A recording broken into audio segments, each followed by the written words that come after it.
Check, check.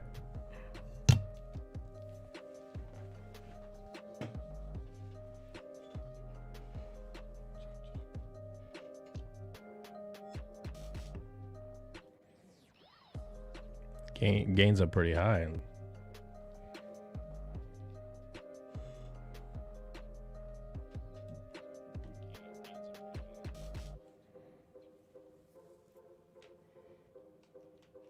Let's check an audio.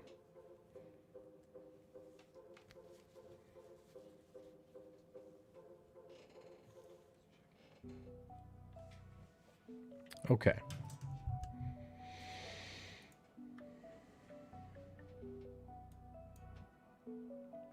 Probably stand up, put the music up just a little bit. And we are back for a little bit more digital inking. Hey. Taking a few days off. Weeks, actually, from streaming. I haven't really solo streamed on my own channel for a while. But gonna do some of that today. Black and Brew Coffee Edition.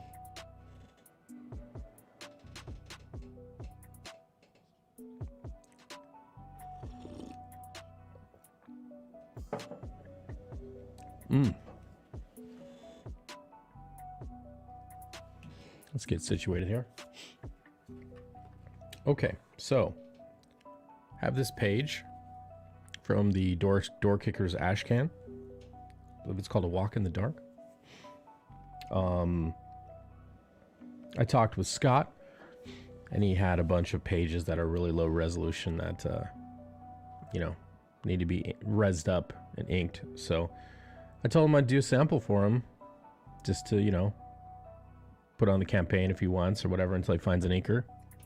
I think he's found an inker, so we'll see. But I've already started this page. I've been noodling around with it for a little bit. So here's kind of where we're at. So got this main panel done. This dude is thrashed. What's up, Sim? I don't know what the deal is with this dude. I don't really know the story. He looks like he's genetically modified or had an accident of some sort. And now he's breaking out of some kind of compound or something, and he's being chased by these other dudes. So we're gonna noodle around with this a little bit and see where it goes. All right, as always, my implement, just send him darkened pencils and see if he notices. Well, maybe. What's up, Johnny Cage? All right, here we go. Let's get this darkened up, get our studio pen, and yeah, you can see like the resolution of the pencils that I'm working with. Like the details, it's there, but it's really blobby because it's been up-resed so much to be print ready. So there is a degree of guesswork. Some of the bigger figures, not so much, but like you get into the finer details, like there's a bit of guesswork there. So let's get to it. All right. Let's see. Looks like I see ribs, rib cage. All right, we're gonna do the body line here.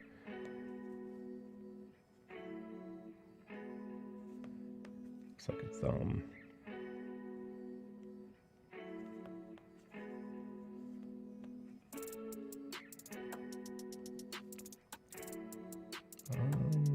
It must be like a part of the arm.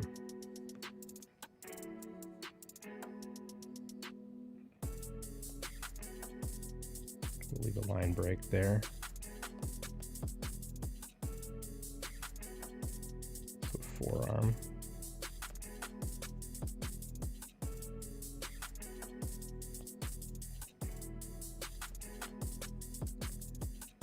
Oh, you know what I don't have? I don't have my tablet camera turned on. Can't see my hand. Let's see. See if it's working.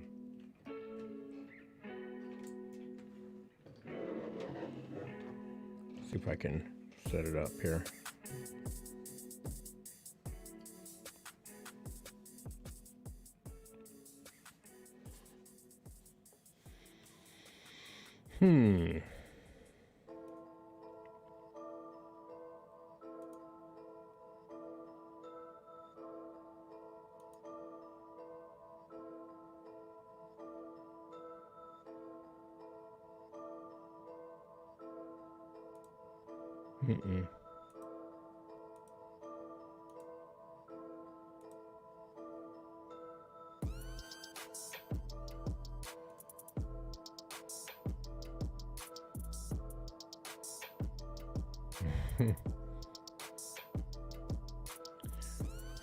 It's funny, I have 3 cameras, and the one I don't need to work always works. The one that I want to work never works. So let's turn that off. Tablet camera.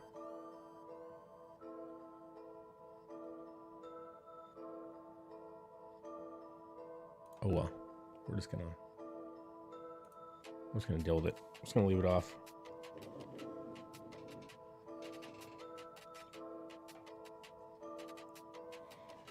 We'll just leave it off.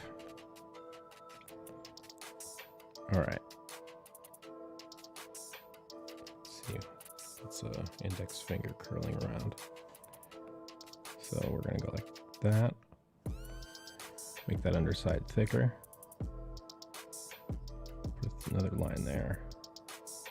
Just kind of build up the structural shadow. And we'll loop that around like that. Just the bottom of the thumb, it looks like.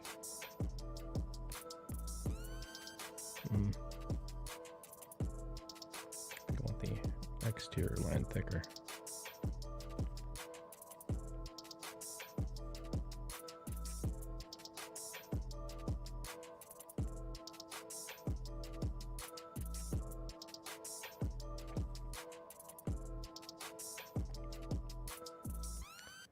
See, I think that's meant to be the inner part of the bicep there. Don't quite know what that shape is, but we're just gonna fill it with black.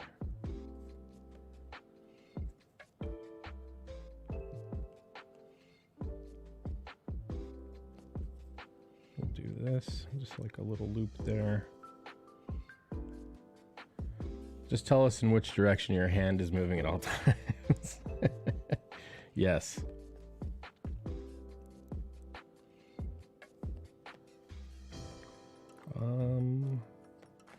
That could be construed as part of the arm. So we got a shadow shape right there. Boom. Do that. Double that up. I think we could probably split this line here and then fill that with black. Oop, hello. Dropped it on a line. Okay. We're gonna bloop out like that. Break that line there. Here. And then go like this. I think this is the top of his pants. So we'll do that. We'll put a bloop. Thicken that bottom edge there. Drag a line.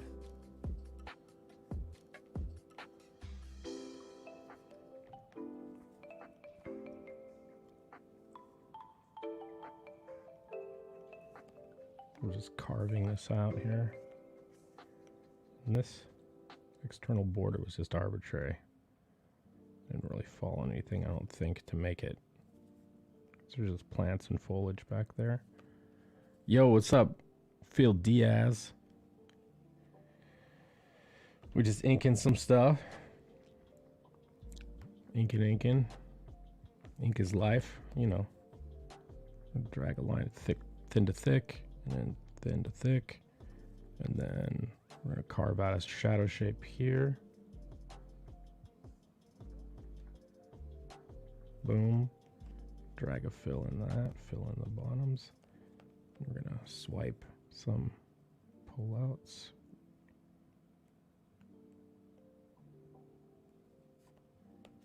Like this. Boom. Double that up. Pull a line like that. This is one of those guys. Make the top side a little thicker. I think this is a shadow shape. We're going to break that line like that. We'll leave the top end of that little triangle open. Underside of the pants. Like this.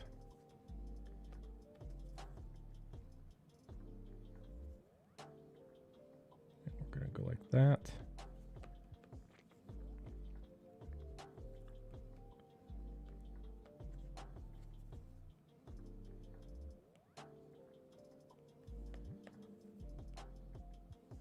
Okay, so there's a little fold in the pants, so we'll put a little line there. Cut it in and break that. And this is all really microscopic detail, it really is. Fill that with black.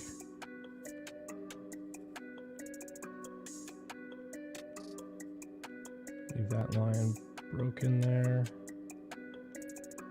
Another shadow shape. Drag a fill onto that.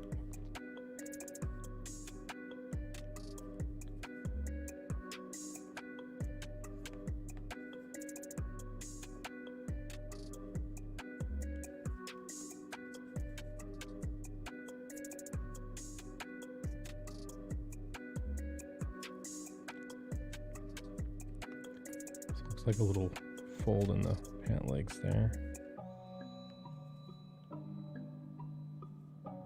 Do a little thick line like that. Let's see.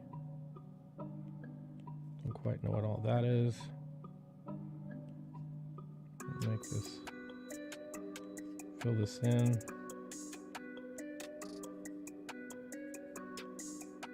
Double that line up and we'll put a couple of reverse pull outs. I think that needs to be thicker there.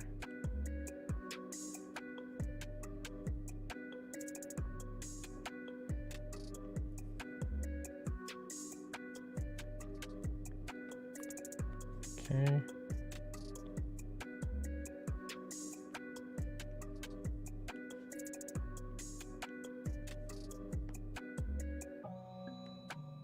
So it looks like the top of the pants there.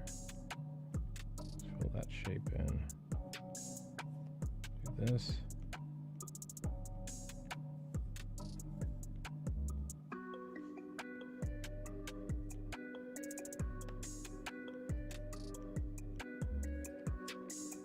Looks like a belt loop or something.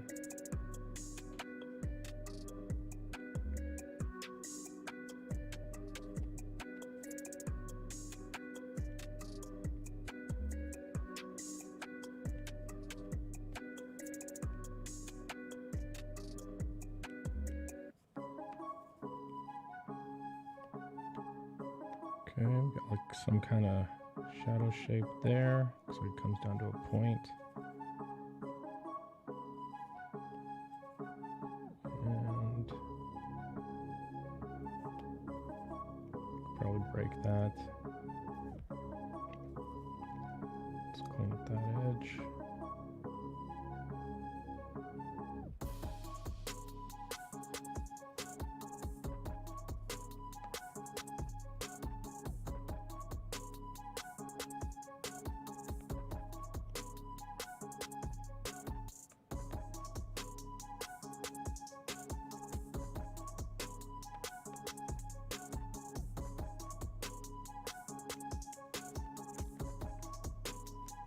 Oop, hello.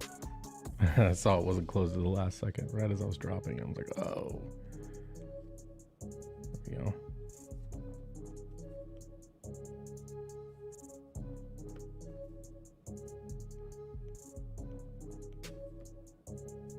Yo, what's up, Alex? How you doing, bud?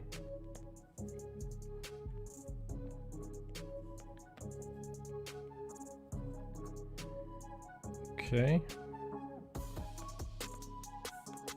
Let's go ahead and clean up this halo here.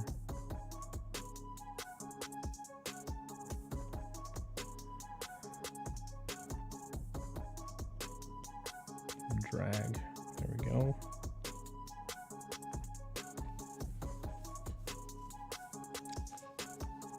All right.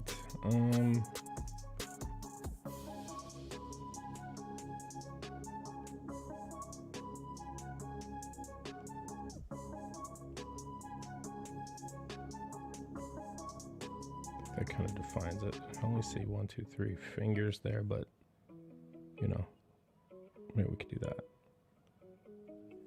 Indicate a fourth.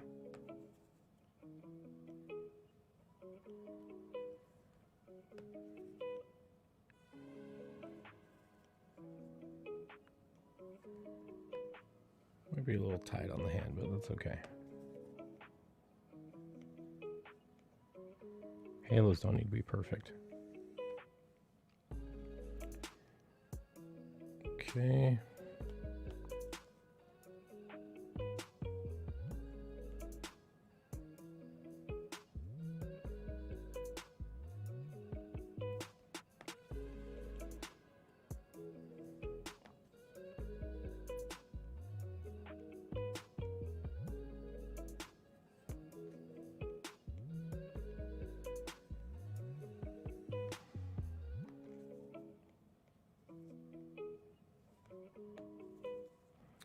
Okay, what am I looking at? Looks like shadow shape under the ribs.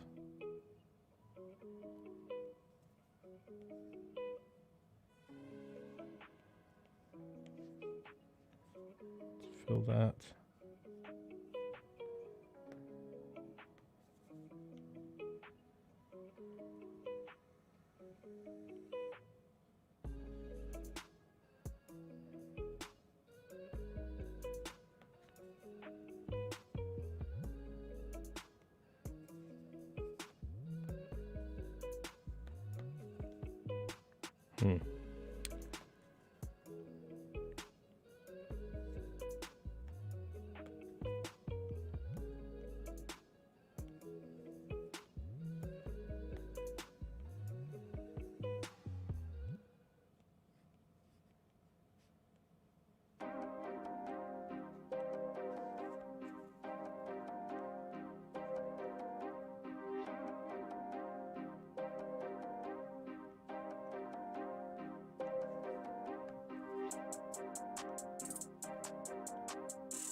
You need to fill that. Some kind of shape under his rib cage there.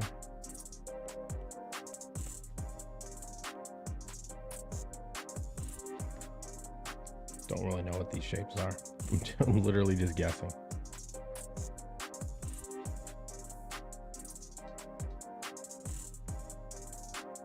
All right, let's take the trusty eraser to it. Throw down on the white layer there. Boom.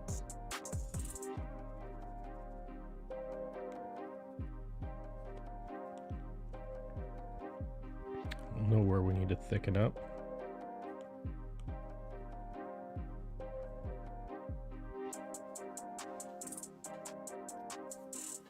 I think that reads.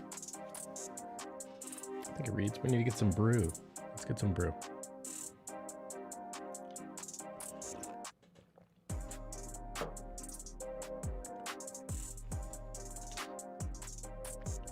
Phone's gonna die. Cannot have that.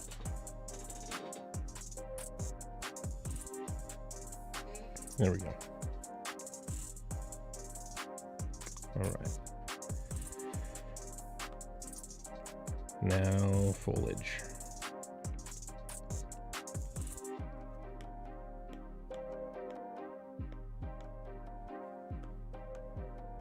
Okay.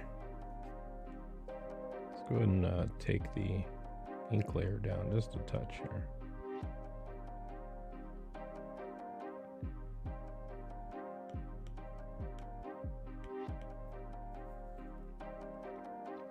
so we can get a look-see at what we're doing. Hey, what's up, Ryan? What's up, man? Just inking a little page here from the Ashcan. All right, so we're just gonna carve out this foliage here. We'll just use some jagged lines here.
All right.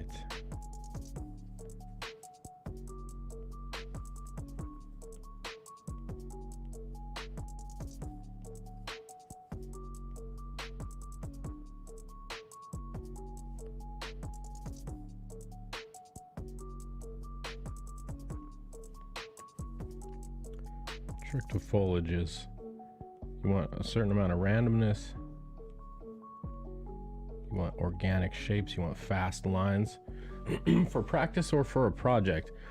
This is a legitimate project, but not for me. I'm just I'm doing a sample digital inking page for Scott for his campaign, so he can show what a digitally inked page looks like.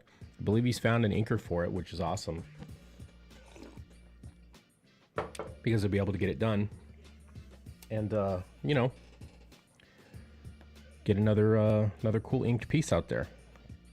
So yeah, so this is an actual live project. Link is in the description for Doorkickers. If he reaches, I believe it's 15,000, he'll pay to get this inked. So, which is cool.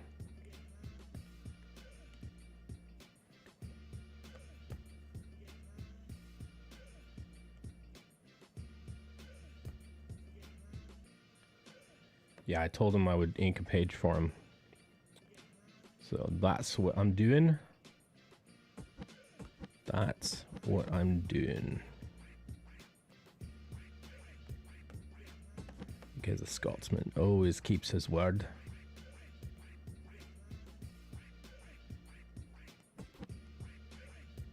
I think we can make that black right there.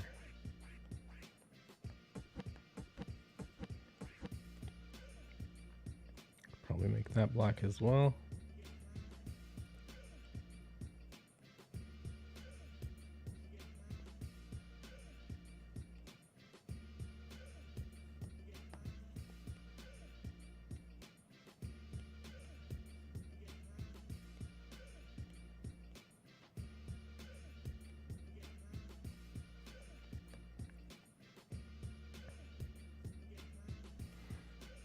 But everything's for practice. I mean,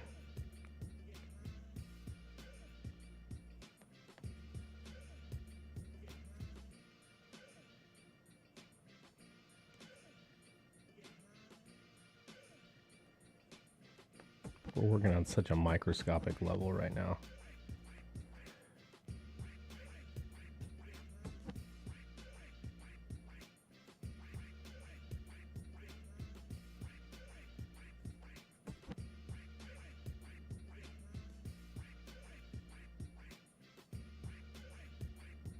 The music quiet.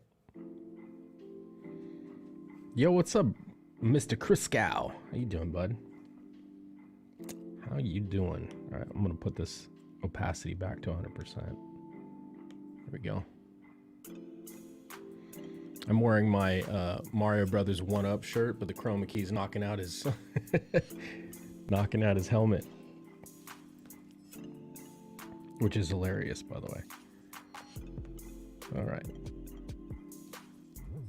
Boom.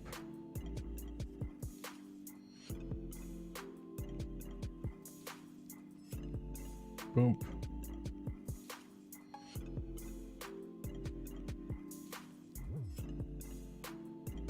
Just organic shapes because we're doing foliage.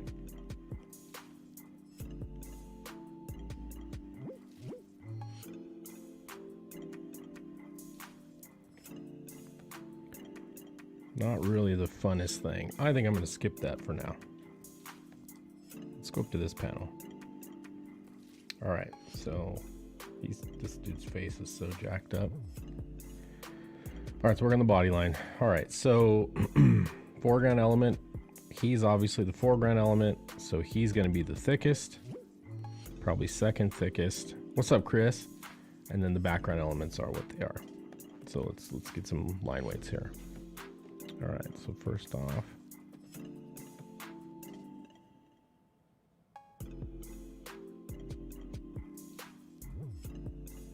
let's get some proper line weight. I'm gonna thicken this little junction up here.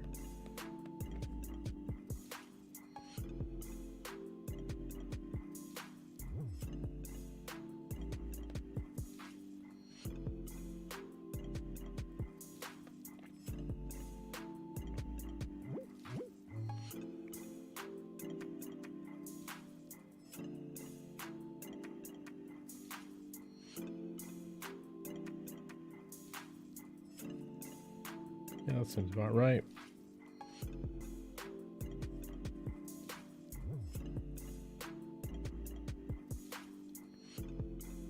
Thicken that up.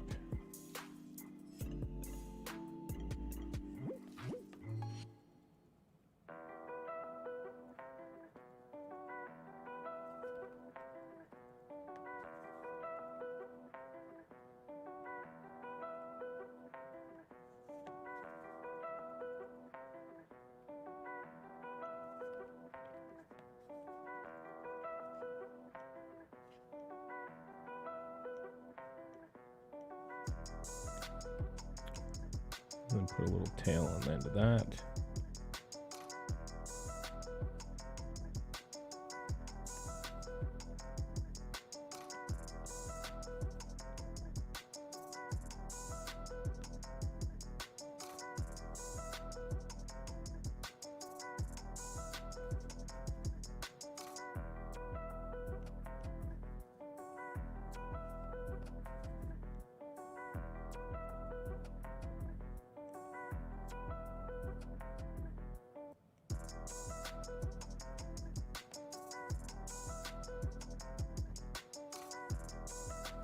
Ear right there.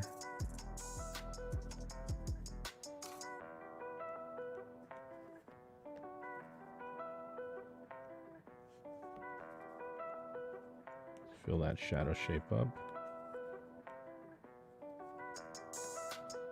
That was a terrible line.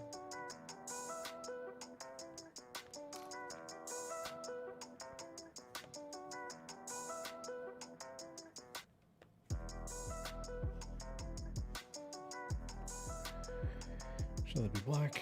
Should it be black? Let's see how it looks with lines.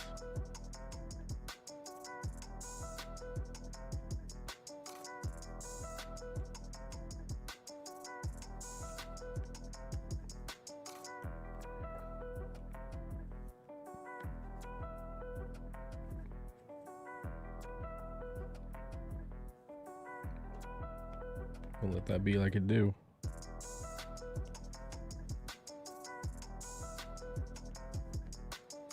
Last weekend before Christmas. Cheers, buddy. Cheers. Let's see.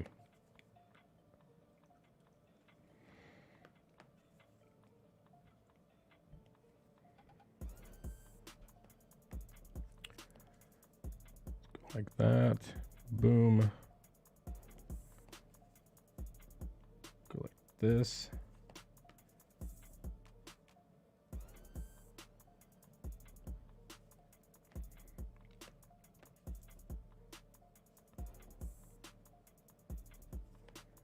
Don't really know what that is. I'll put that there like that. Then we're gonna go boom, like this. We'll fill that with black. That pointy, the jawline. Gonna carve that out. This needs to be much thicker. I bought myself an Elegoo Mars 3 for Christmas present. Nice. Nice, join the club.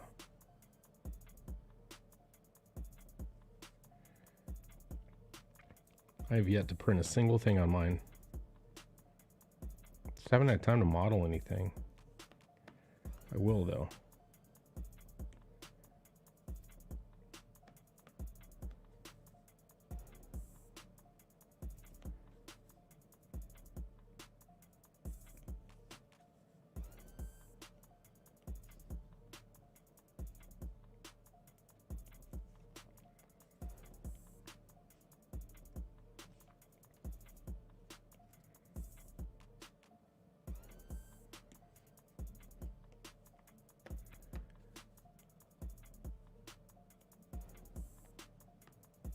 See,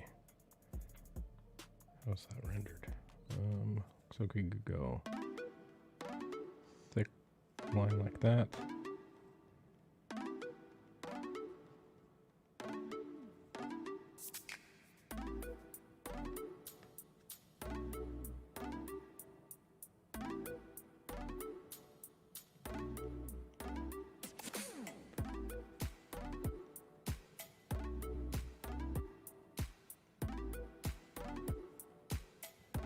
Literally just guessing.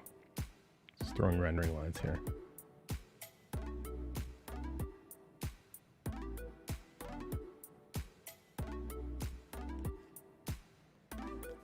Are we gonna get some hero figurines for the first book? That might be a thing. That might be a thing.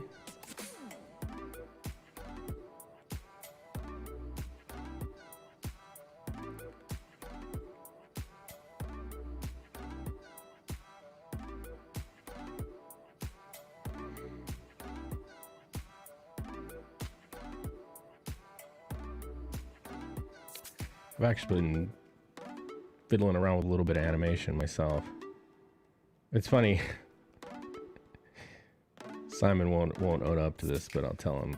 I'll say it anyway. I was like, dude, I want to animate some stuff for my book. And then Fraga did a explosion of his character's bike, and then all of a sudden Sim's like, fucking, I'm animating everything. He did some badass stuff though. I'm really proud of what he did with Luani's bike and, like, you know, Nat riding up on his little rocket bike. Really cool stuff. Sim's a talented fucking guy, man. Too bad he's Canadian. I don't even think he's here.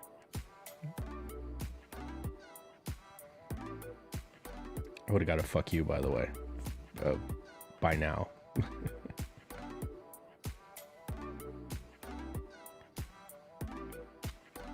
Yeah, Ryan, your animation is awesome. You spent ages on that shit.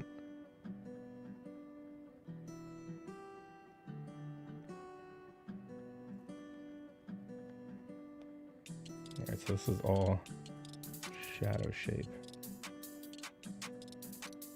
We'll probably just carve all this out. Should we leave that open? Maybe do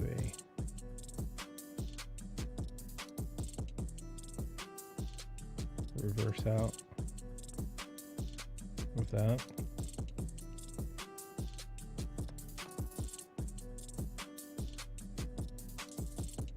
I think we got this. Really guessing. I'm trying to look at broad shapes and not get caught up too much in an individual pencil scratches. You know? Oh, you're welcome, dude. I mean, shit. I don't throw compliments around for nothing, man. It's I know what it takes to do what you did. I know what it takes to do storyboards, figure out what you want to even animate, right? Be able to draw it, that's a huge part. Be able to draw it. Then, after you get it mapped out, do all your keyframing, then do all your in-betweens, and do all your in-betweens, and sync it to music, and all kinds of other shit. I know what it takes to do what you did, and it's impressive. It's good. So, that should be said right there.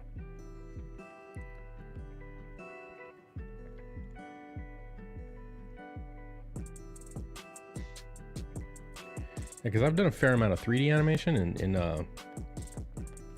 Cinema 4D,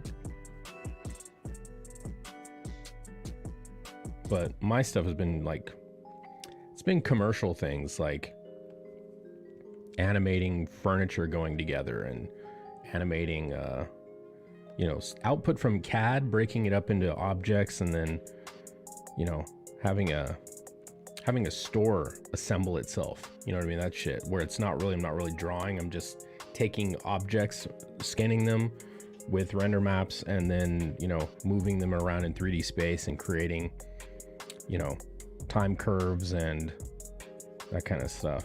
But all labor of love, dude. That's right.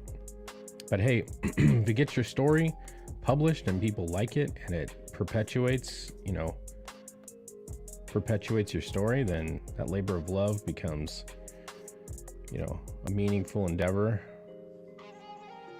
hopefully a financially lucrative one,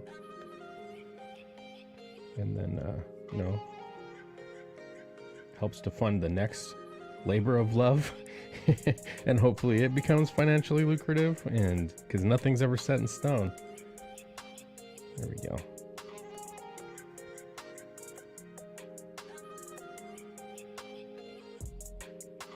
What's up, Tree Goblin?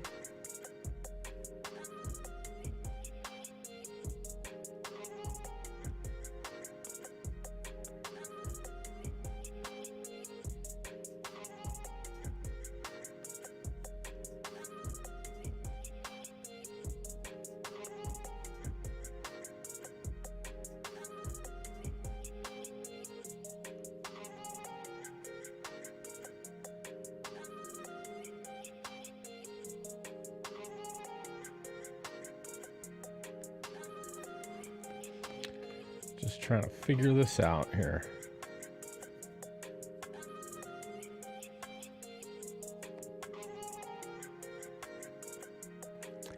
As the New Year approaches, I'm reminded to look back at what I survived and list out the things I'm grateful for, chiefly among them, making some new, insanely talented friends. I count you among my friends, Mr. Chris Fisky. I count you among them, and I'm glad to know you, sir. Definitely.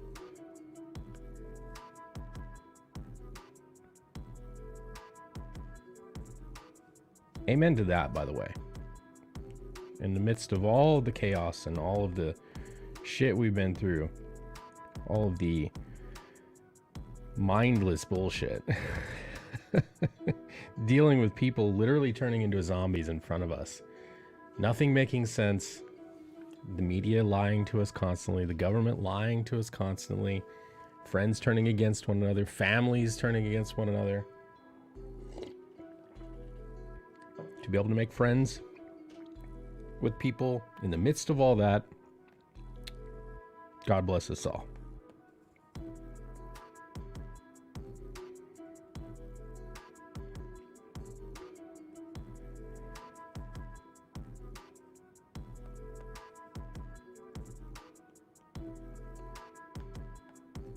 Now we're getting down to the gritty nitty.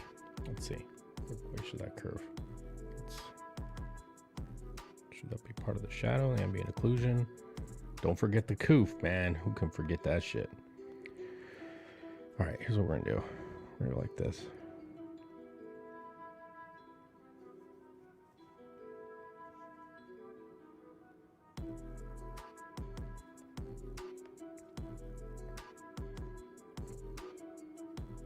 I don't like that. I'm gonna do this instead.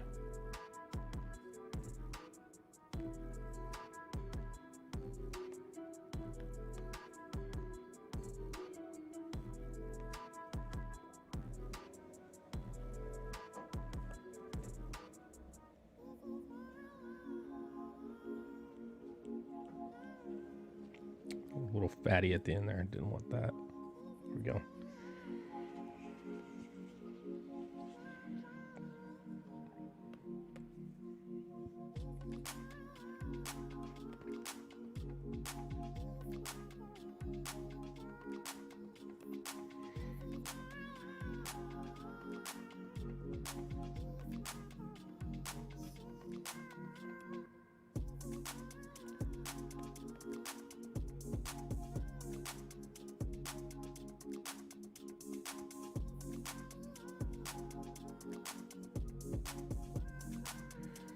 These have been deeply discouraging times, but this scene has been one of the more the one positive to come out of it for me.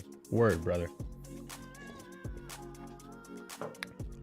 We gotta hang out again, Mr. Chris Gal. I haven't seen you in a minute.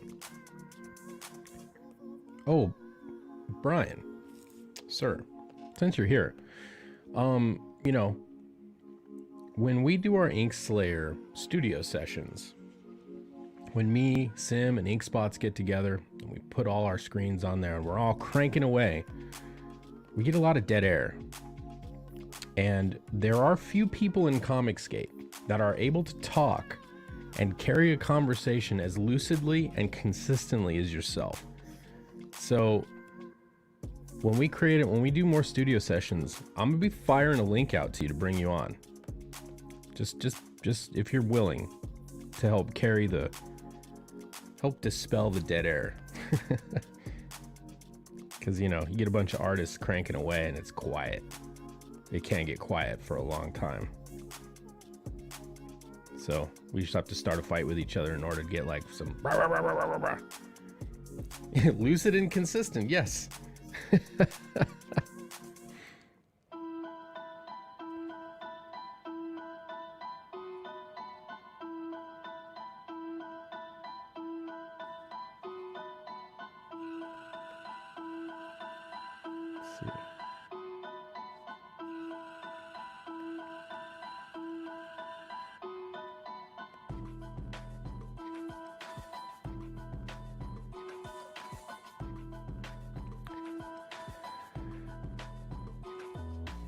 That'd be awesome. Like, we try to get Chris Fisk on there because he's good at talking too. I don't know which me you've been hearing. Dude, I've been on streams with you before where like a topic comes up and you've got flow. Like, you can speak about it for long amounts of time, which is great on art streams. Great on any stream, really. Not having dead air is the bane of the existence of streaming of any kind. But so having people on there that can, you know, keep ideas and words flowing, it's really a benefit. So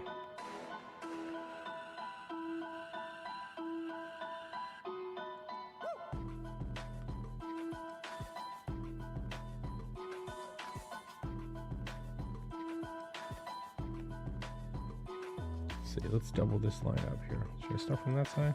I'm gonna start from here. We'll go like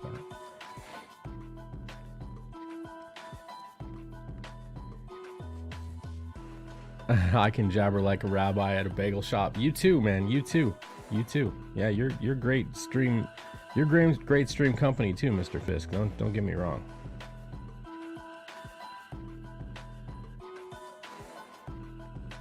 That's definitely true.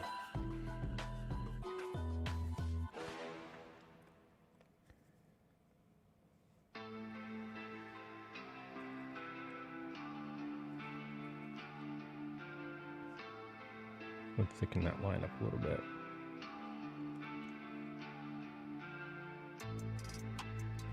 We're just doing some backward and forward rendering here. Marry those two things together.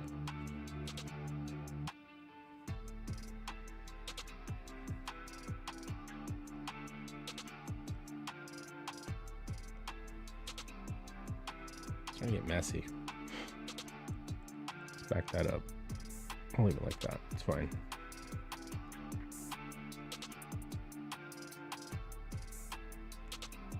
Fill that as well.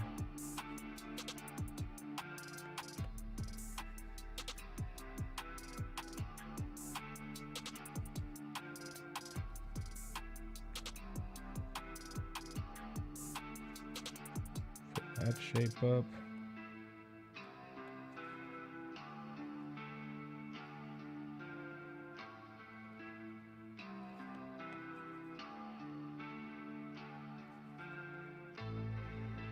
Okay. Bury that into that like that. Oh, let's do some erasing. Do some erasing here. Kind of reveal the underbelly of what we've done. Get the sketchy sketch out of the way.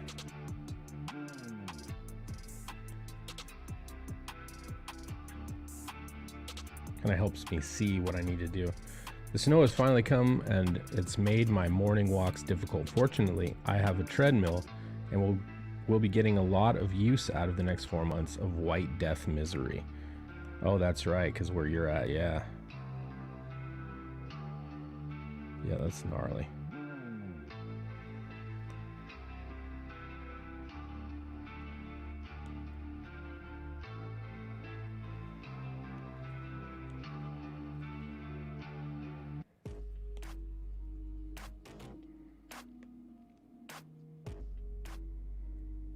So there we go.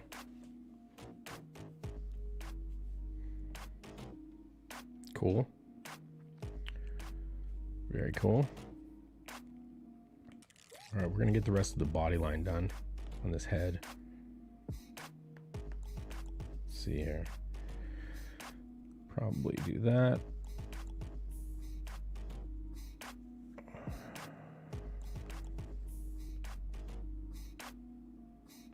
We'll break that a little bit. Make this underside of the brow thicker. Have this line come out like that.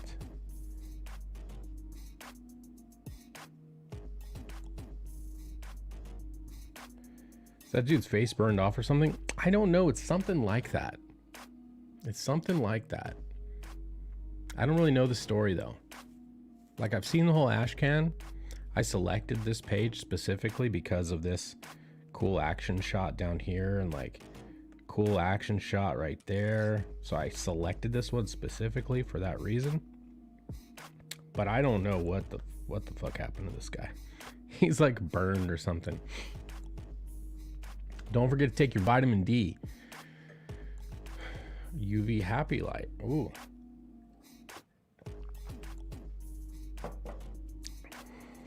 That's a good point.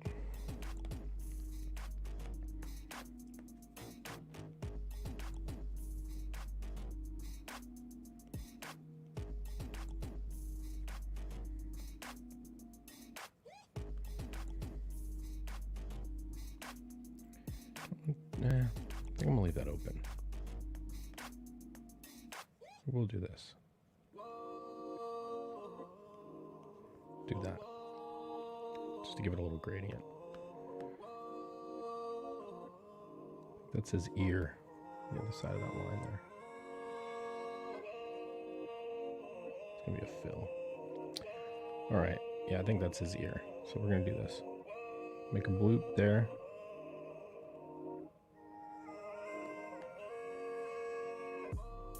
Connect it. Let's make the bottom side of this thicker.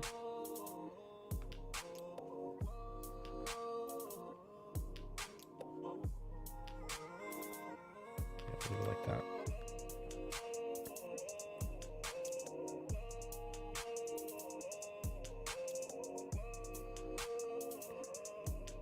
Drop a fill on that.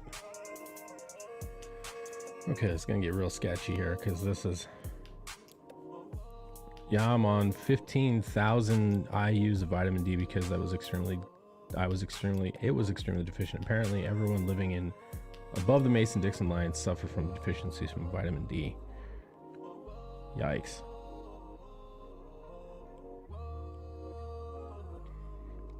I wonder if that's why, like, New England and New York area gets so hit so hard from the goof. It's a vitamin D deficiency.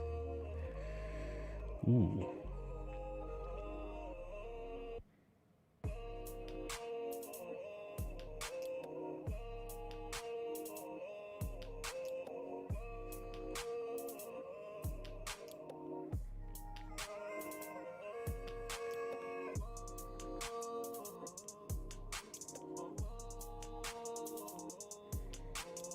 Diffident. Yo, man, I'm vitamin C diffident. You know what I mean? You know what I mean? Gotta get me some vitamin sizzle.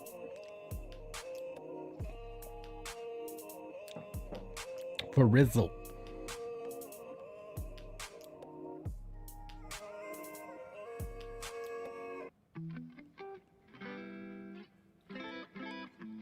Boom. Drop that in like that. Then we'll do this. We'll go boop.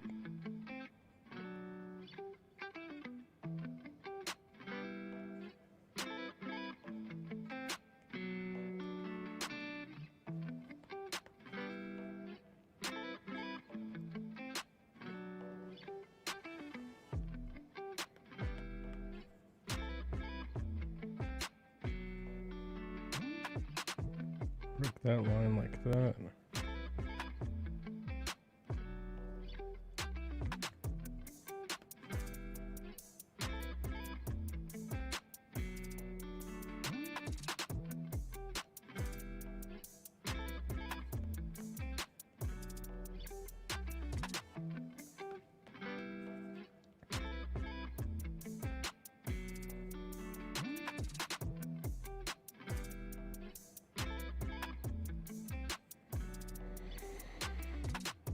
Even though I have a Scandinavian heritage, I would prefer living in the Maldives. Right?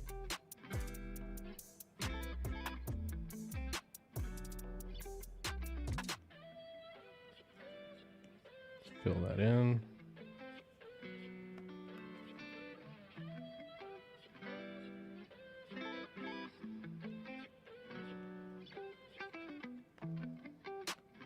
See, that's his fucked up nose.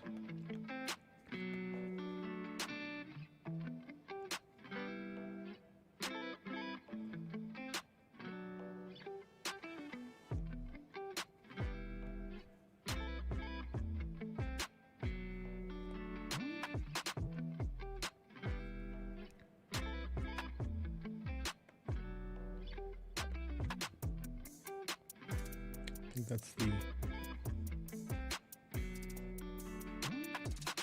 side of the nose, the underside. People with depression and other mood disorders also really benefit from vitamin D and happy lights. Ooh.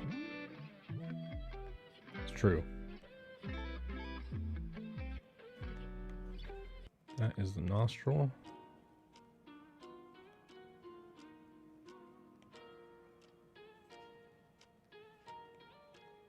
Cut that and keep that sharp.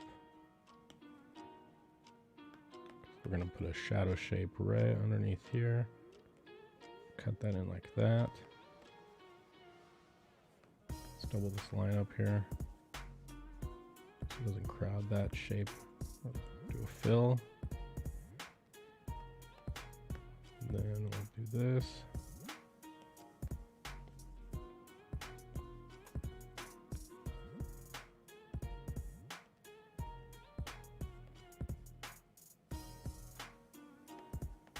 Pretty sure. Let me go ahead and connect that. Man, his nose is gnarled up.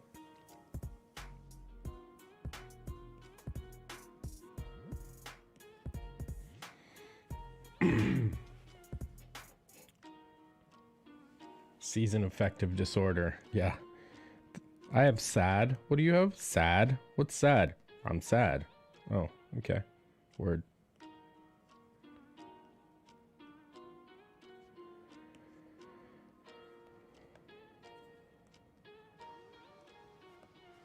What does it sound like I have? The opposite of happy.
It's gonna be another missed Christmas this year, but hopefully I'll have plenty of distractions with that Elegoo.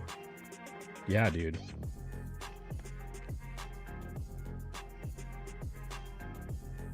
Definitely. So this is the side of the lip. I'm just gonna make that a fill. Boom, close that off. Dragon droop.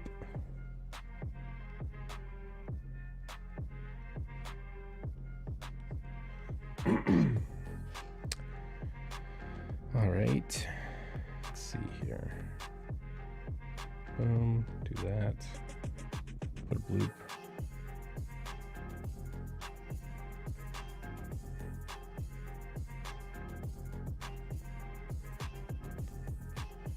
We're gonna go like this.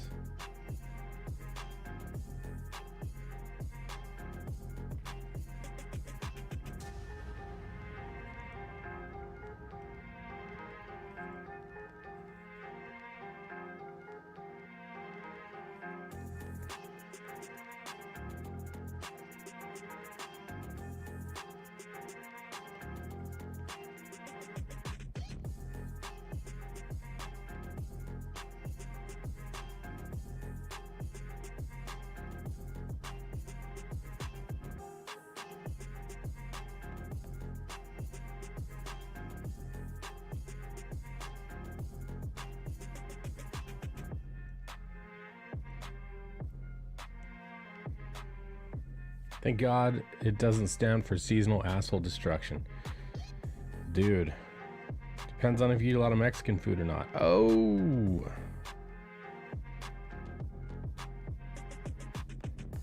I mean, you know, some people, not me. My guts handle that like a tramp. I went through Jedi training, taught myself how to eat the spiciest of all spices.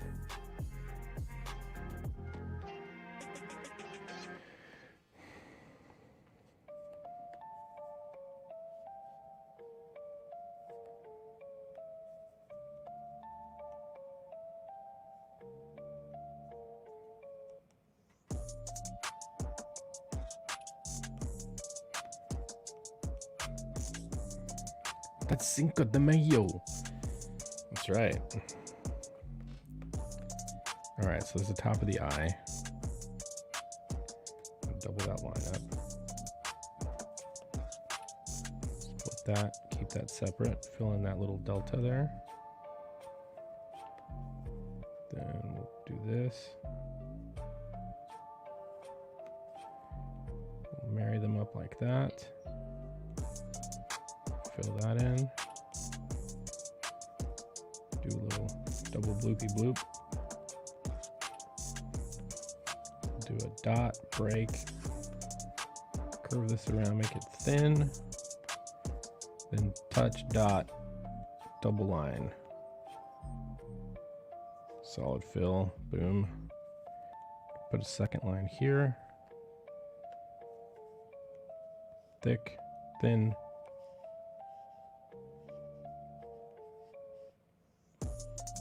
That. We'll put a dot, double line, boom, pull a line, sweep below it, boom. Don't want that. Connect these guys like this, make that a fill. We'll go like this. Do that. Double this up. Make the bottom side thicker. Boom. Make this a fill. Like that. Double sweep. Bloop, bloop. Like that. And what we need another little double line like that. That's what we need, fam. That's what we need. I don't know how loud my mic is. I've been fucking with the gain, so it's apologize if I'm blowing you out. Sorry. That's what we're gonna do. We need another double blooper. Cut like through like that. That's what we do. So what? So what? So what? Stop me. Go ahead and try and stop me. Go ahead and try. Go ahead and try. Can't do it. Can't do it. All right, switching to white. The best color for erasing. So you thought I was gonna get racist there for a second, but you're wrong.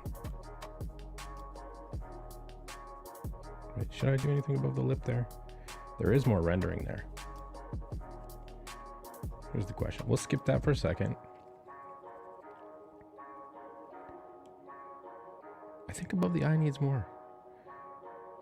Yeah. All right, we're gonna erase some of this.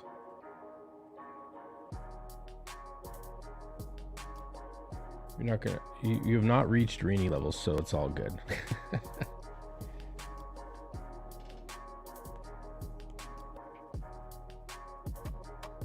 right, yeah, we're gonna add some more rendering above the eye. Kind of feel like it needs to be thicker, like the hood of the eye needs to be darker to define the shape there. And I say this all the time, but I'll say it again. I go through and I erase as I go so I can kind of see what needs to be thicker. This looks very cool, brother. Appreciate you. Thank you very much. Welcome. Welcome.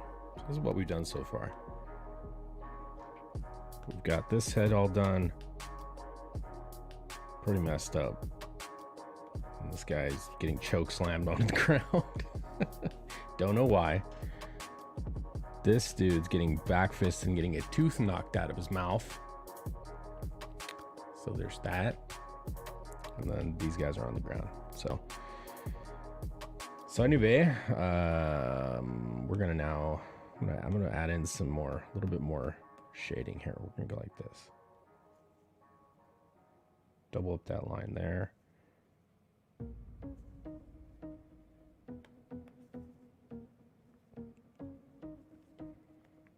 think I want to do that. Like that. And now we're going to do this. Boop.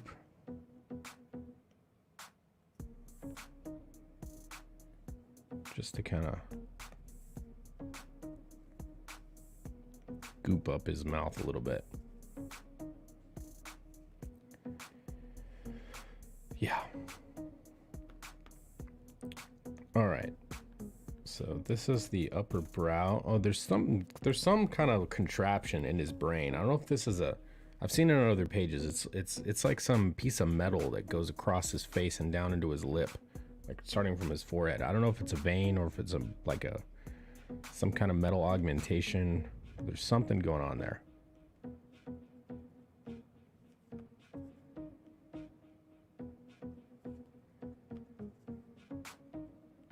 Could just be a gnarly scar. These pencils are very low res, so I don't really know.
Okay.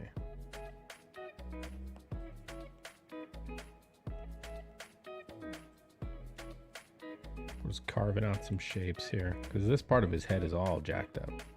It's like his eyes all open.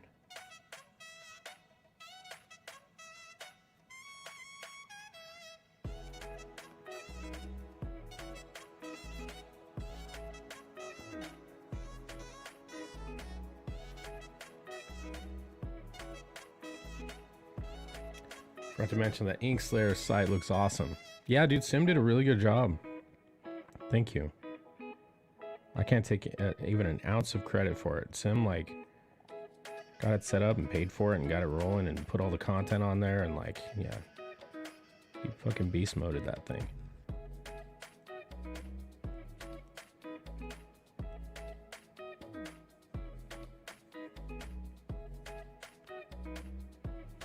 He just up and did it. He's just like, you know what? Make a site. He didn't even say he was doing it. He's just like, hey, check it out. It's like, oh.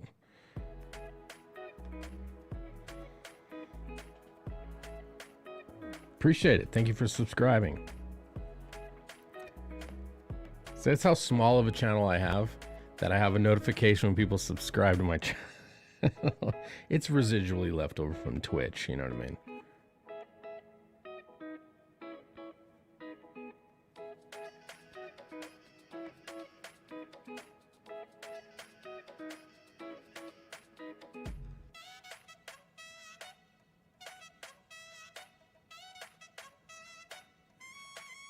Sim is a busy man, yeah, heck yeah.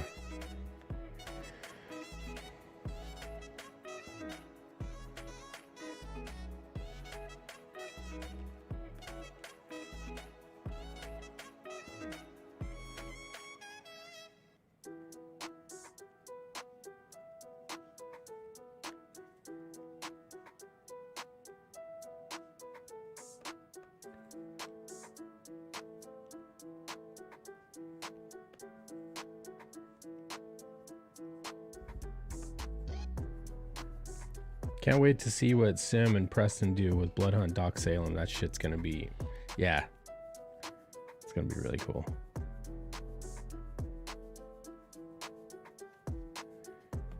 Both him and Preston are beasts. Absolute beast mode.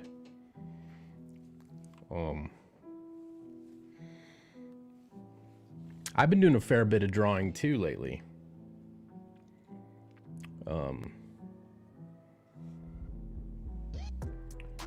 Let's see.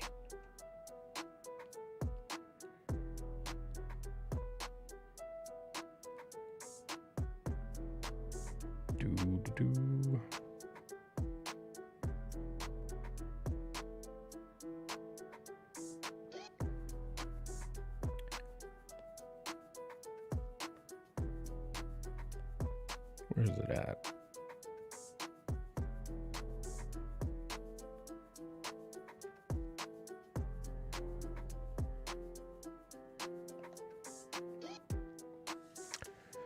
So this is my character. You might have seen this on Twitter, but just flat colors right now.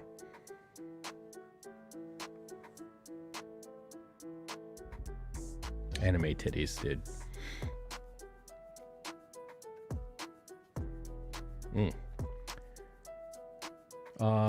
What do you say? Hell yeah, I tried to give fucking weeb. That's right. That's right. Listen, my signature is even J in, you know, like kanji. That's how much of a weeb I am. So, but my story, my manga is based on an alien race of humanoids who live on a planet 3 light years away from Earth. And their culture, they have been able to half their society become warriors, and the warriors have been able to tap into their body's energy and manifest it as light. So they're able to wield that energy. I mean, similar to, like, they can ignite their sword, similar to a lightsaber. But I don't want to spoil too much of it. But yeah. So anyway, this culture, one of their masters crash landed on Earth, and he basically started the samurai.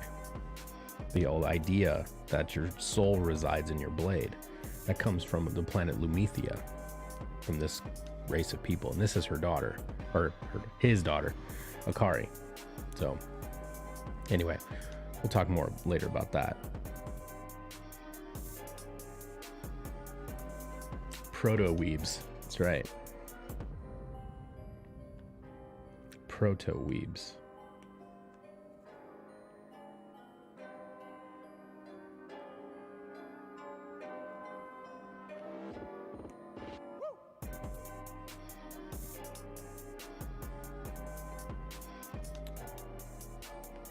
Well, I guess I could talk more about it. So essentially, the villains in my story are a race of draconic demons called the Oni Dieu. That's a U. Draconic demons. 10,000 years ago, not 10, a few millennia ago, 3 demon brothers got kicked out of hell for challenging the authority of the devil himself. And these Oni got booted out of hell. And in order to maintain their power as demons, they have to consume life force. They have to consume energy in order to maintain their powers and their eternal status. They will die if they don't consume life energy. So they travel the cosmos and dominate and destroy. And they basically just decimate entire races of people and absorb their energy to keep their powers as a demon. And then they happen across this race of draconic people, and they're very powerful. And rather than consuming them, they basically just conquered them and mated with them and created these dragon hybrids. And so they are draconic demons that have to consume life force to maintain their eternal status as demons. Because the longer a demon is out of hell, the weaker it becomes, because that energy dissipates over time. So when they merge with this race of dragon people, now they have to basically keep that up. So this draconic people are traveling around the cosmos, dominating and destroying, the same as their demon progenitors, who have perished. You know, they aren't eternal beings, but you know, they lasted for quite a long time. And the Oniryu, they happen across this planet, or not the planet, but these people. They discover this people of called the Lumithians, who have learned to harness and boost their life energy, and they're perfect for what they need. They don't hate them, they don't want to destroy them, they want to farm them. They want to dominate them and enslave them. So the Lumithians are in a perilous struggle for survival, for freedom, not to be enslaved by this draconic people. And so they desperately try to keep their home planet a secret so that the Oniryu can't find it. So think of like Gargamel and the Smurfs, right? Gargamel wants to find the Smurf village because the Smurfs are powerful, and he wants to consume them and become a more powerful wizard because they're magical creatures. So, and they always lead him on a wild goose chase, and he can never find the Smurf village. So it's kind of similar to that. Anyway,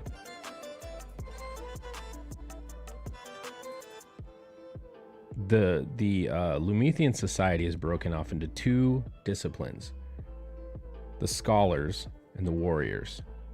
And the rest are just common people, but the main two disciplines are scholar and warrior. The scholars look into the universe to discover deep secrets, origins of creation, things like that. And the warriors focus on the mastery of self in order to increase their ability to control their body's energy. And when they do that,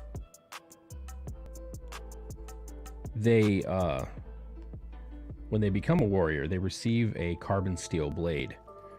And that carbon steel blade binds with their body's energy and their basic DNA signature, and then transmutes into another material called lumethium. This metal has almost mystical properties. It's able to basically cut through virtually anything. Whenever it's ignited, it turns the color of the warrior's power level, and their power level is tied to the light spectrum. So I'm taking the rainbow back, by the way. So a level 1 warrior is red. The learning level is like a faint white. But if you follow Dragon Ball, think of when Goku learned to fly, how his body would be engulfed in this white flickery energy, and then he could fly through the air. So the learning level of a Lumethian warrior is similar to that. It's a very faint white color. When they ascend to level 1, their blade turns dark red, and they emit an aura of red. Then it follows Roy G. Biv: red, orange, yellow, blue, indigo, violet. Red warrior need food badly. Red warrior need food. Yes. So anyway, the story is based around that. And the first story is the Chronicle of Shama. Shama is the great grandfather of my main character. My main character's name is James Hero Douglas. No one calls him Hero at home. That's his Japanese name. It's his middle name. His dad made him have to have a Japanese middle name. But he's basically a human Lumethian hybrid. So I do not. You can eat sauerkraut.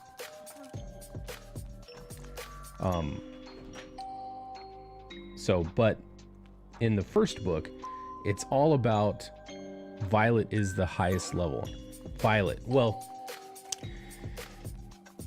Radiant White is the highest level. So to explain how it works, when a Lumethian's power becomes enabled, when they start to learn, they go from a faint white, which is the unfocused learning level, to red, orange, yellow, green, indigo, violet. Violet is the highest level of known knowledge power within their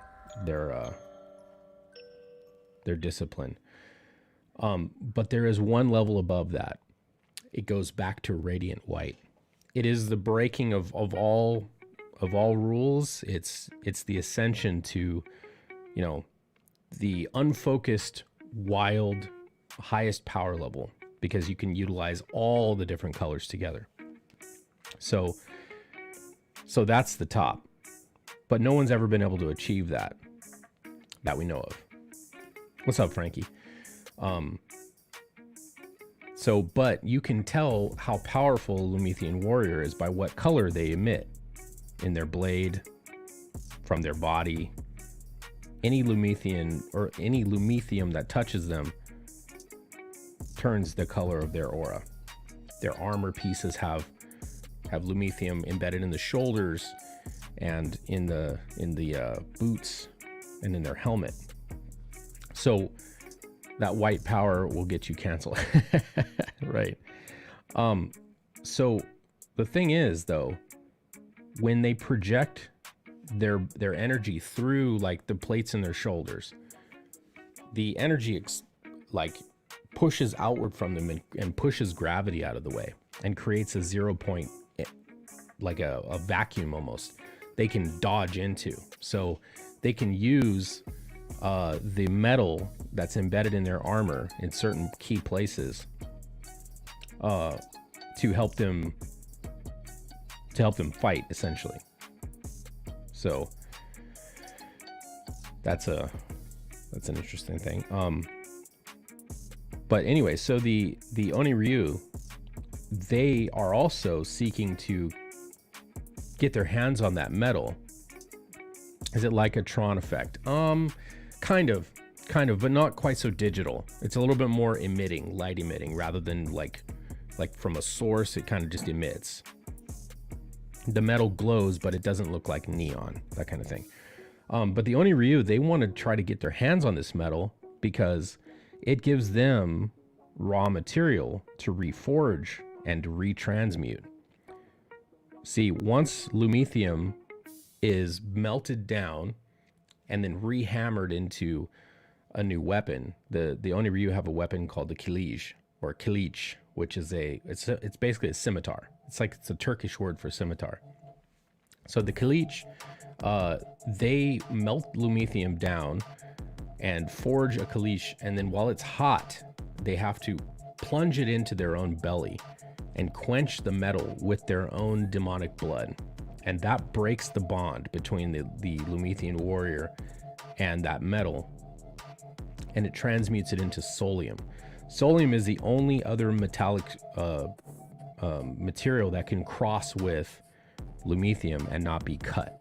So it's basically yin and yang. So it gives my warriors a top to their power level. They can't just cut through anything. There is something that can counter lumethium. So there's two things going on. The Oniryu want to capture the Lumethians, and they want to steal their lumethium to make weaponry for themselves. So, but it's for the Oniryu, it's an existential thing. They want to maintain their power as a demon. They don't want to kill the Lumethians. They want to just enslave them and farm them for power, for energy.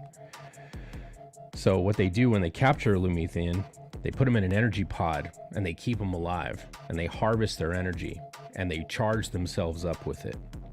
So it's, it's a miserable existence. You're basically a battery at that point. So kind of like the Matrix, I guess you could say. But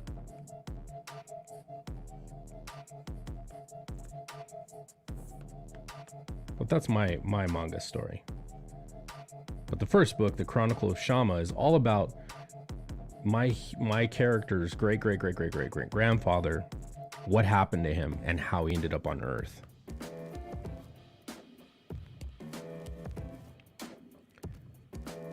There was a great tragedy that happened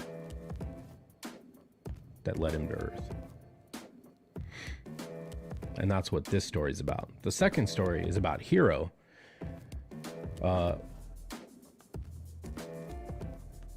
Shama comes to him in a kind of, they're telepathic. They can use telepathy. And, this isn't really a spoiler. It needs to be explained. While Shama was on Earth, he discovered the final level. How to become radiant white.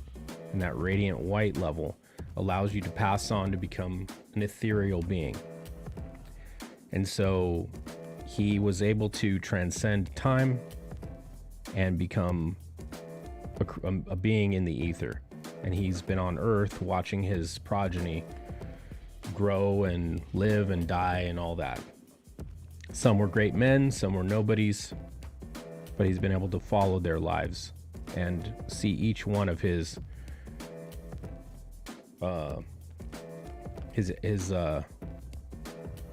grandchildren, I guess you could say, grow up and become who they are.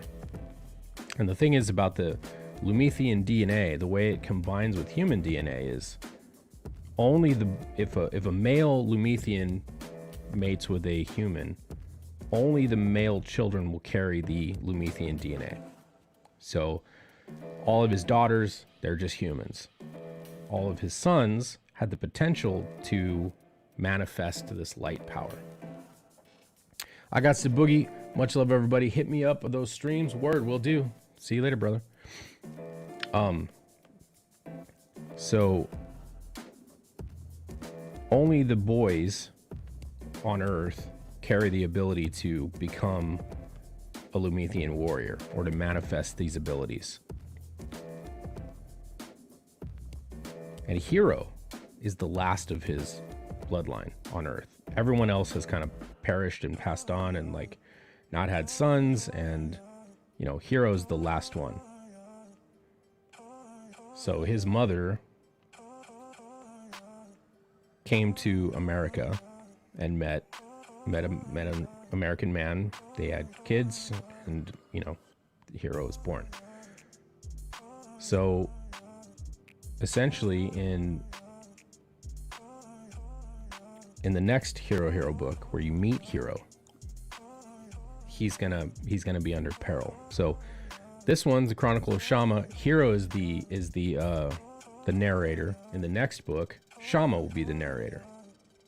So I'm gonna pass that role back between the two of them. But essentially the Oni-Ryu figure out where Shama went, and they figure there must be ancestors, or not ancestors, there must be Lumethians on Earth where he went. It's taken them 1,000 years to find the trajectory of where he went. Now they're convinced that he went there and there must be Lumethians on Earth. So they're going to send a scout to Earth. And Shama basically feels this and comes to Hero to let him know.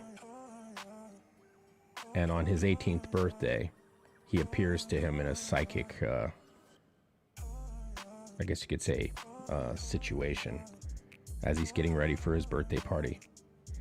And comes to him in a, you know, in his mind, he hears a whisper. He hears his middle name, Hero. No one calls him that at home, so it freaks him the fuck out. And so he's in his room buttoning up his shirt. His mom's like, James, hurry up, your guests are gonna be here, because it's his birthday. And he's like, I know, Mom. And he's like buttoning his shirt. And then he hears, Hero. And he's like, what? He looks around, because it's a whisper. It's almost a whisper on the wind. And he's like, I must be hearing shit. You know, he just kind of, okay, I'm fine. And all of a sudden he hears, Hero. And this time he knows, like, oh my God, I just heard my name. There's nobody here. I'm freaking out, man. I'm freaking out. So that's how Shama introduces himself. And then, you know, some more stuff happens and he gains his trust and, you know, explains to him, you're not a human. I need to teach you some stuff, and you got to trust me, and otherwise you're going to die. So that's book 2. That's to come later. But book 1 is all about Shama when he was on Lumethia, and his daughter Akari, and his other students Hinata, Riku, and Benjiro, Hinata's little brother, and them becoming warriors and all that stuff. So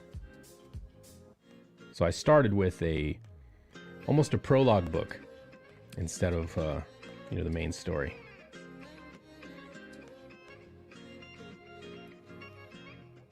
But I've read the story, I've read the script to a number of people, both weebs and not weebs, and I've read the script, is what I'm trying to say. And I've gotten nothing but ridiculously positive feedback, and like got a little bit of anger. Like, why isn't this a thing yet? I need this story, dude. I want to read it. I want to hold it in my hand. Oh, I read it to Frisky. That's right. Yeah. And it's unlike, it's a culmination of a bunch of stories, a bunch of things. It's all the influences I had as a kid. There's a little bit of Thundercats in there, a little bit of Star Wars in there. Obviously, kind of similar to, the Smurfs I referenced. It's not really that, but that's kind of the motivation. There's samurai in there. There's Japanese culture. There's aliens. There's dragons. There's demons. There's, a little bit of psychic stuff. A little bit of telepathy.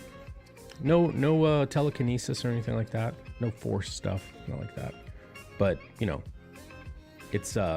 it's a new origin for how the samurai came to be, how Bushido got started,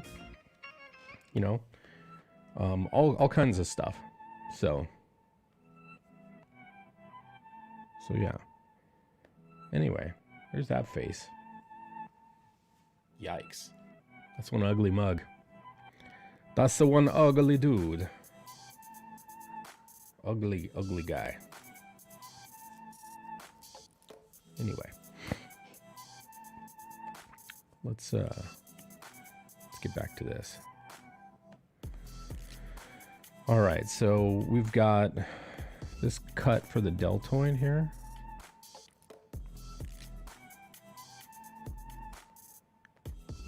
And it looks like we've got a little shadow shape we could do here. Toast beef.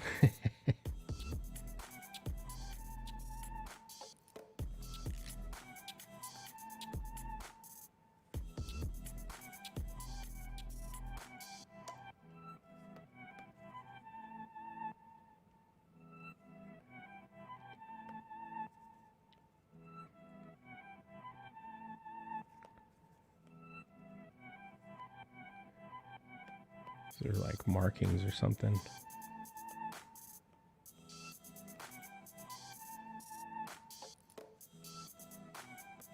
Don't quite know what this stuff is, but we're just going to put some marks in it, I guess. That looks like part of the pectoral. So we got a shadow shape here.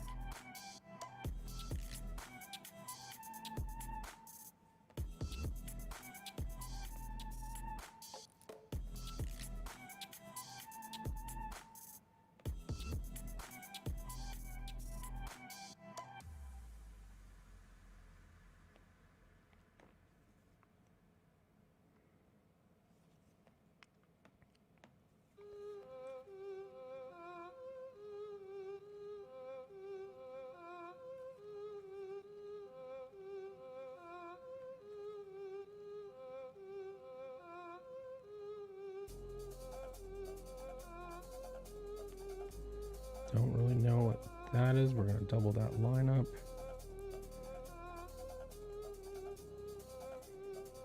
Let's see, is that a cut? Let's do this. It's going to be a fill. So we'll just leave that as open.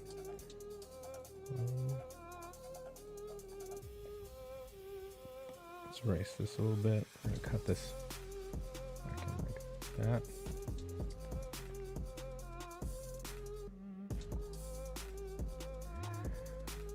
Fill it in. That story sounds good. Seriously, I hope every independent creator gets to be the new mainstream. Thank you, Frankie. Appreciate you, brother.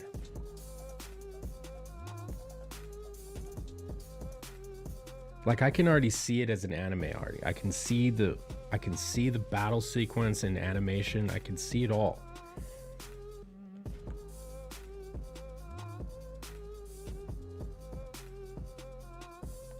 I would love it if I could get it animated by Madhouse.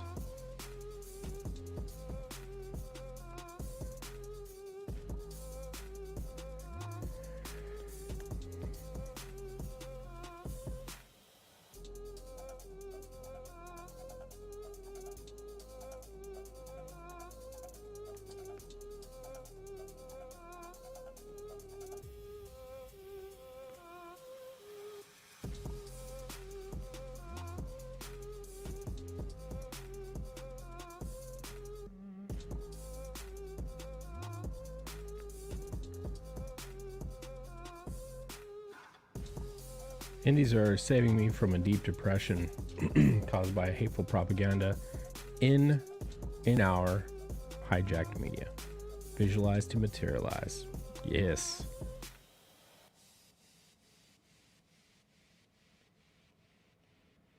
Too tight. Need to be bigger.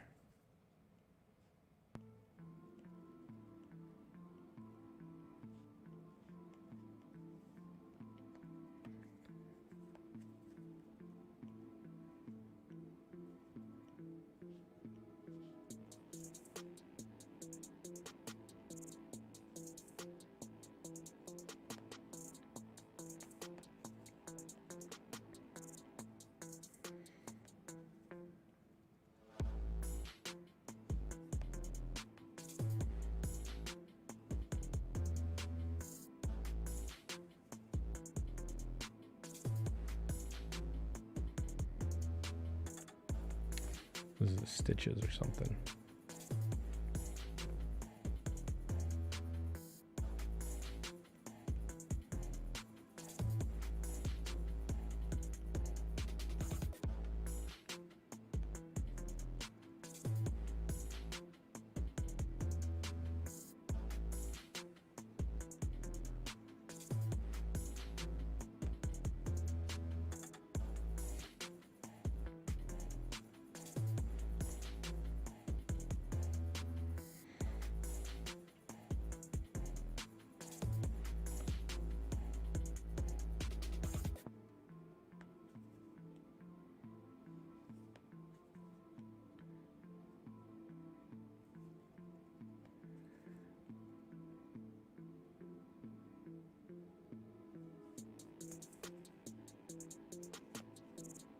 That was not a blue line. Miss a spot. What's up, man?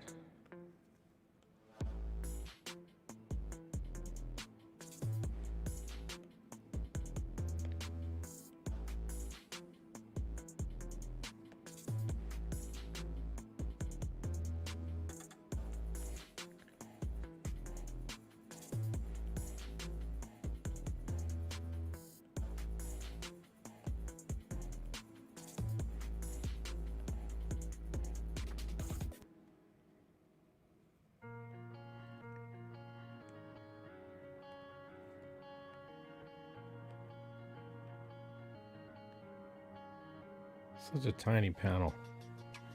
So much detail for such a tiny panel. You know?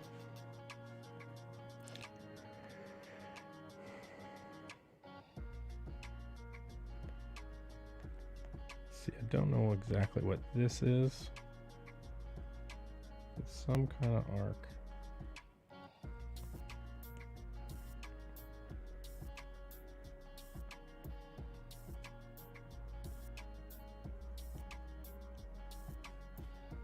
We would use probably a circle template right there.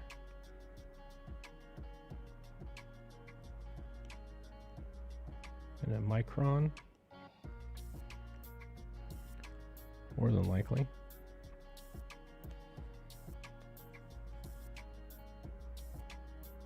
Too thick.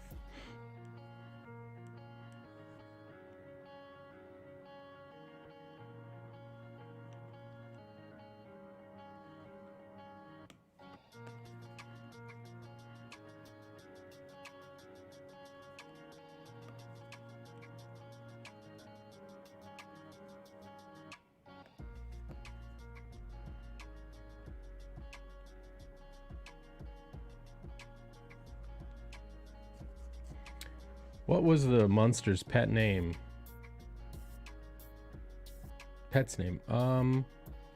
Spot? Might have been.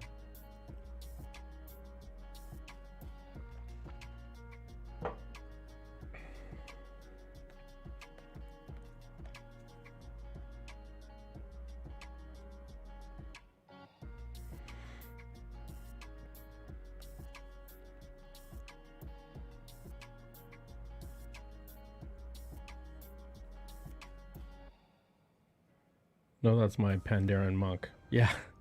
Yeah, it is.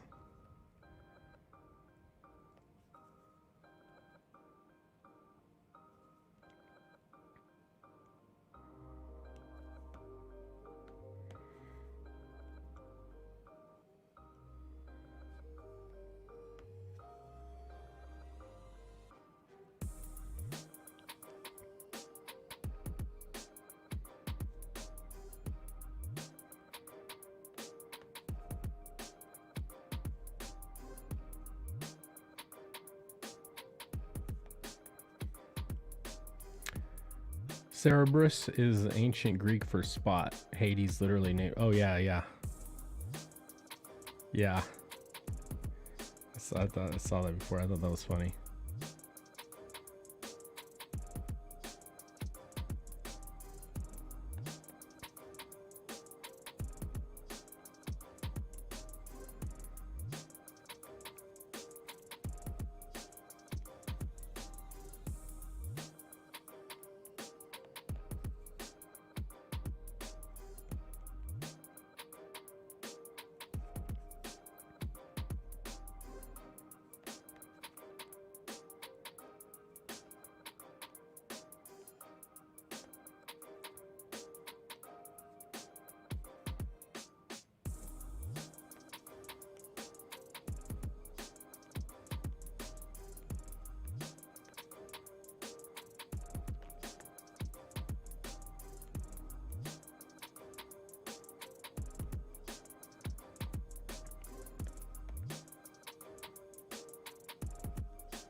All right, 20 miles down, 5 to go. Damn, sir.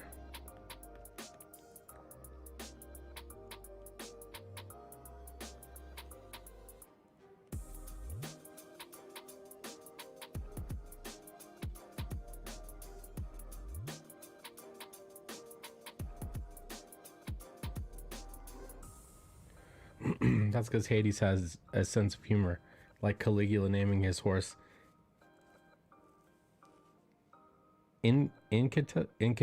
Incitatus Speedy.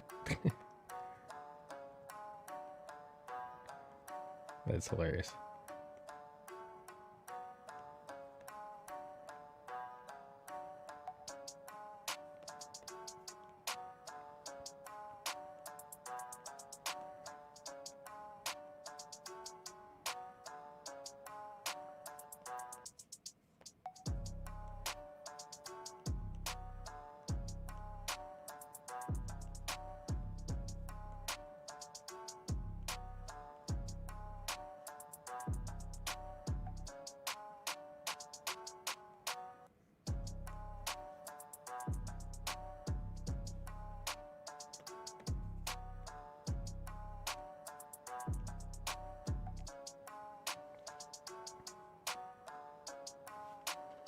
My eyes are blurry.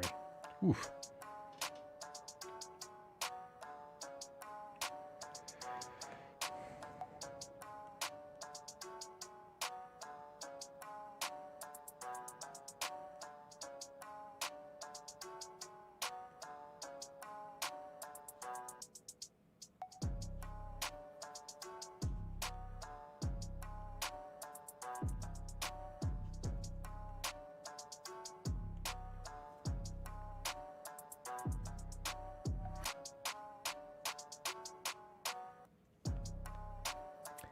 Try to make his horse a senator.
Leave that open.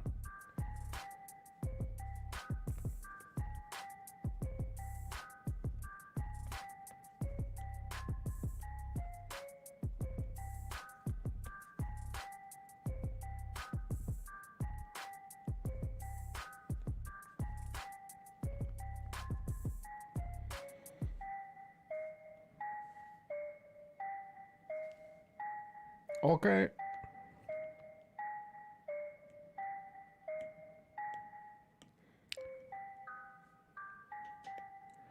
We're nearing the 2-hour mark, which is about the extent of the length of the streams I like to go. So we got about another 11 minutes. See what else we can get done in that time.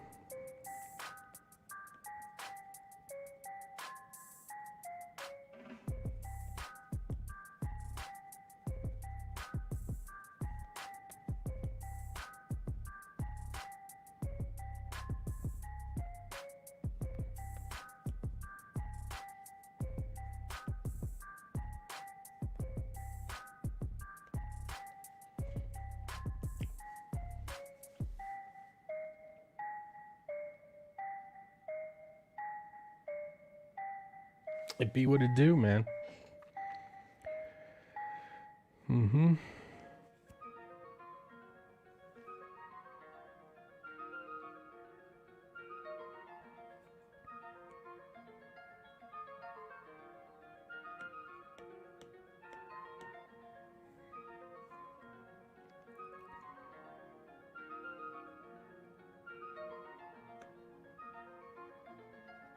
All right, let's see. We'll work on this figure here. So this guy's all fucked up. So it looks like.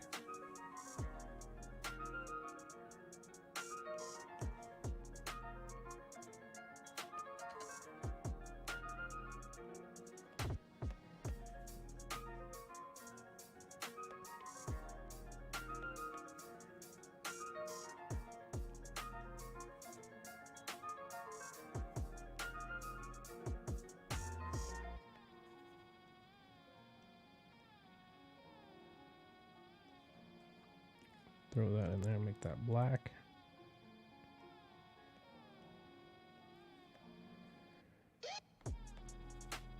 So calf.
Mapping out that shadow shape there. Boom.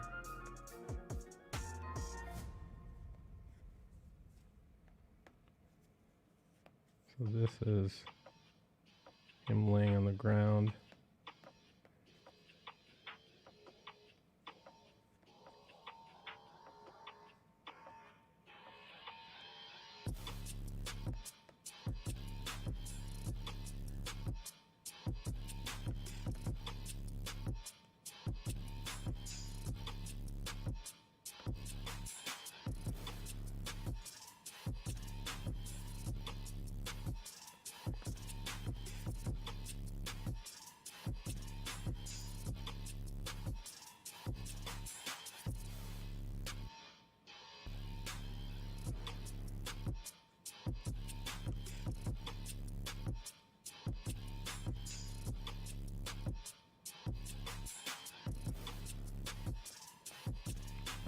That's a tree.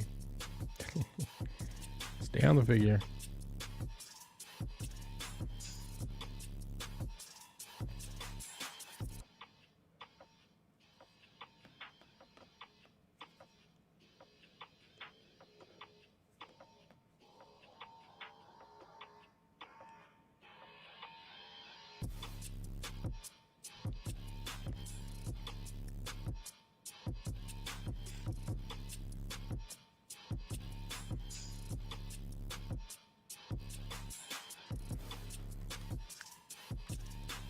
can hardly call this a song.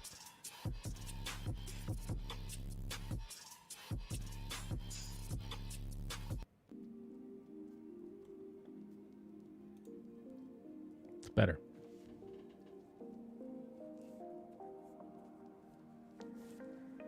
Better. Okay.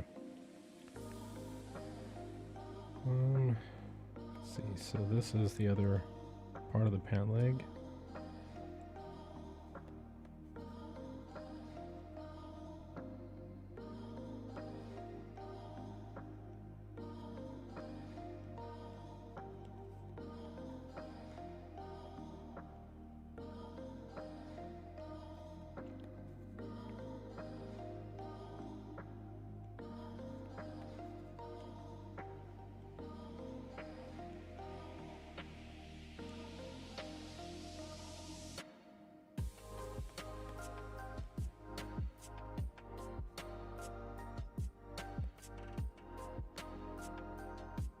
Okay, so it looks like we got an underside there. This is a heel.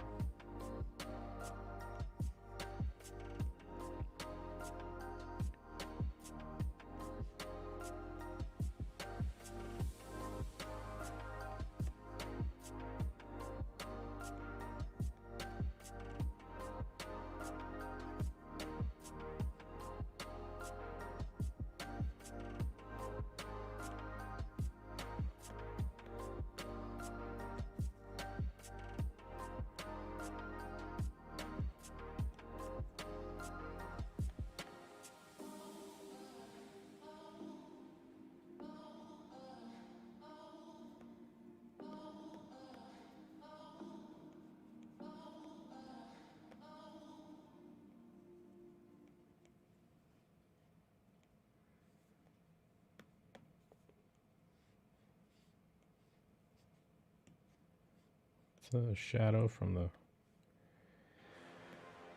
body.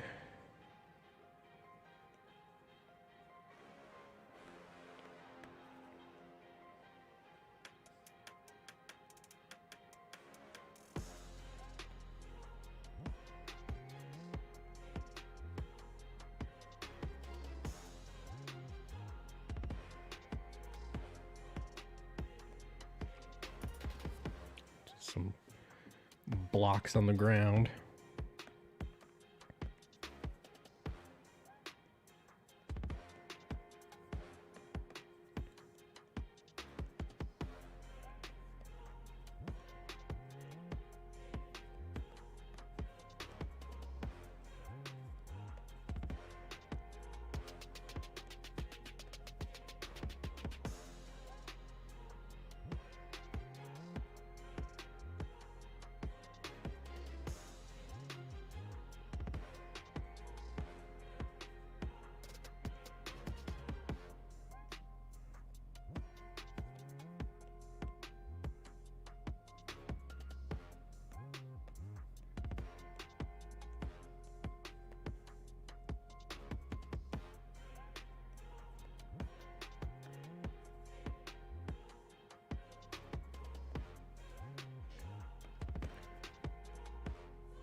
Let's see.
Okay. All right, we're at the 2-hour mark. Let's take a look at the campaign here.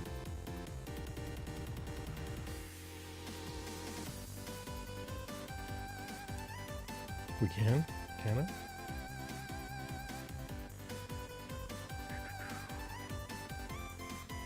Let me see. So we can pull it up.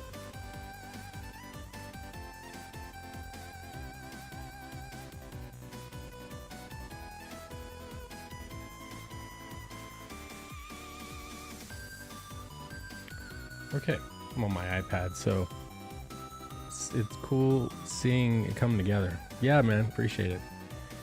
So let's see where we're at here. Looks like we're on our second. He's on his second 30 days.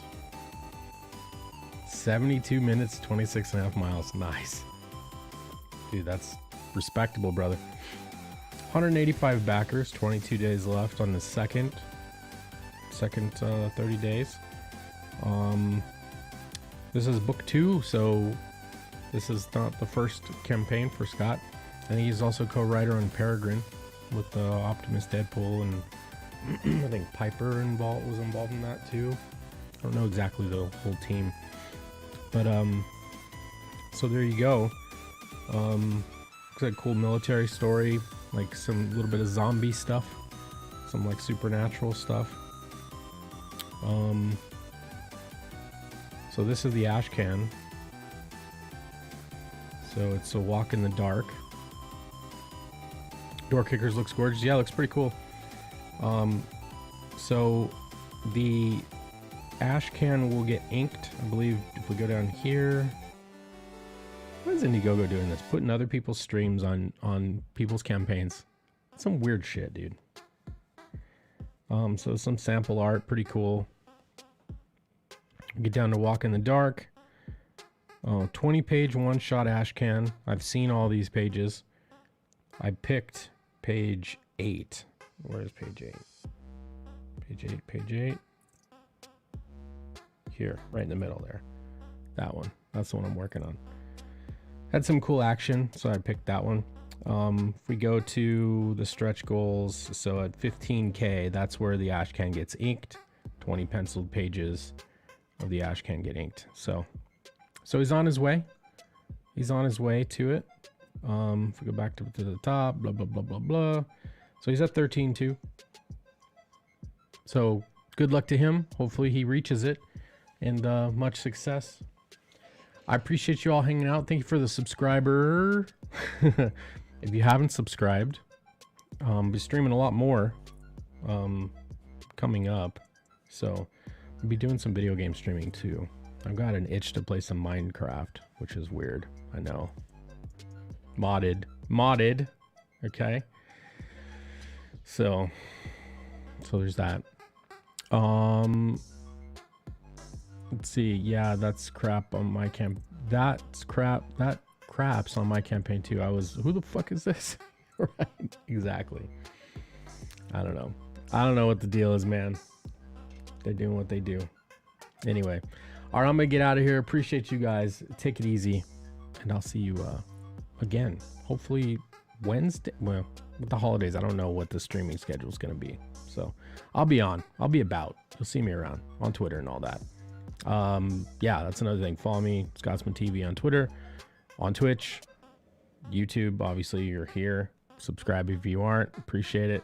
Share it around and take it easy. Bye.